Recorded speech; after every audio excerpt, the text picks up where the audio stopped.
दोस्तों, इस वीडियो में मैं आपको कुछ प्रैक्टिकल तरीके बताऊंगा जिससे आप भी पावरफुल बन सकोगे।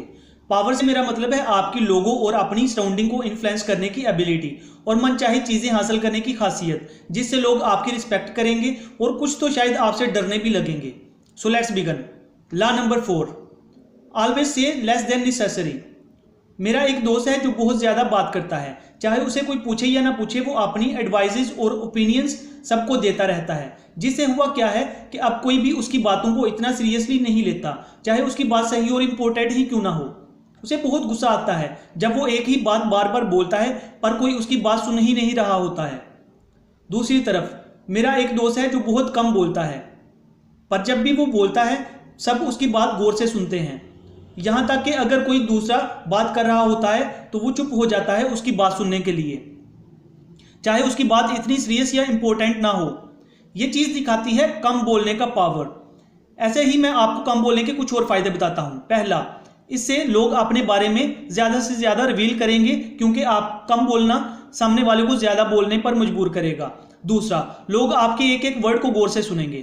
तीसरा, कम बोलना आपको कुछ भी गलत या फुलिश बोलने से रोके रखेगा। याद रखें कि एक पावरफुल इंसान कम बोल के ही लोगों को इंप्रेस और इंटिमिडेट करता है।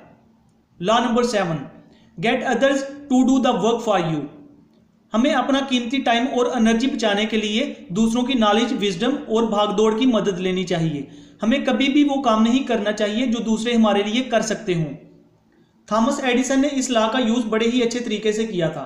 इसने सर्वियन साइंटिस्ट टेस्ला को काम पे रखा और बोला कि वो इसे $50,000 देगा इसकी इन्वेंशन डायनामोस को मॉडिफाई करने के लिए, जिसे आज हम जनरेटर्स कहते हैं।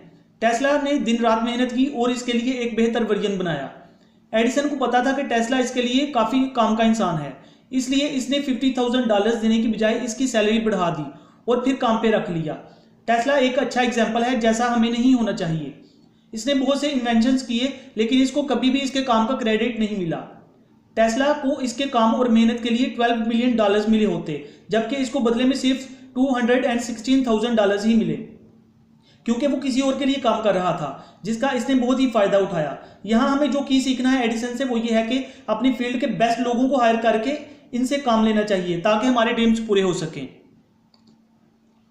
Law number 28, plan all the way to the and.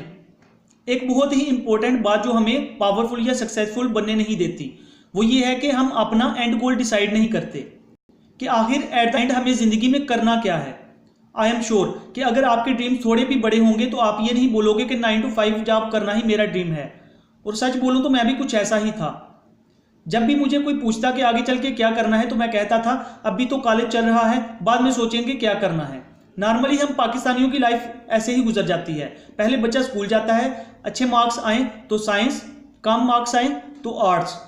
हमारे पाकिस्तानियों का ये गोल्डन रूल है जो ऑलमोस्ट सब फॉलो करते हैं। मैंने भी किया। अगर मैं एक मेंटोर से ना सीखता जो कि खुद एक इंजीनियर हैं तो मैं भी आज जॉब तलाश कर रहा होता और पता नहीं कब तक मैं इसमें फंसा रहता किसी और के ड्रीम्स को पूरा करने के लिए। पर फॉर्चुनेटली मेंटोर से सीखते हुए और बुक्स पढ़ते पढ़ते आज मेरे पास एक स्पेसिफिक गोल है कि मैं ज़्यादा से ज़्यादा लोगों को इनके ड्रीम्स पूरे करने और सक्सेसफुल बनने के लिए मदद करूं। अच्छी बात यह है कि आप भी दुनिया के सबसे सक्सेसफुल इंसान बन सकते हैं। आपको कुछ और नहीं, बस उनके जैसा माइंडसेट और नॉलेज चाहिए जो मैं इस वीडियो के थ्रू आपसे शेयर कर रहा हूं। सो अगर आपको पावरफुल और सक्सेसफुल बनना है तो पहले अपना एंड गोल डिसाइड करो, फिर इस गोल को पूरा करने के लिए जो रिक्वायर्ड स्टेप्स हों वो लो, ना कि उसका उल्ट जो यूजुअली हम करते हैं। ये 3 लॉज मैंने एक ज़बरदस्त book 48 laws of the power by Robertson में से सीखी है, जो कि काफ़ी मानी हुई बुक्स में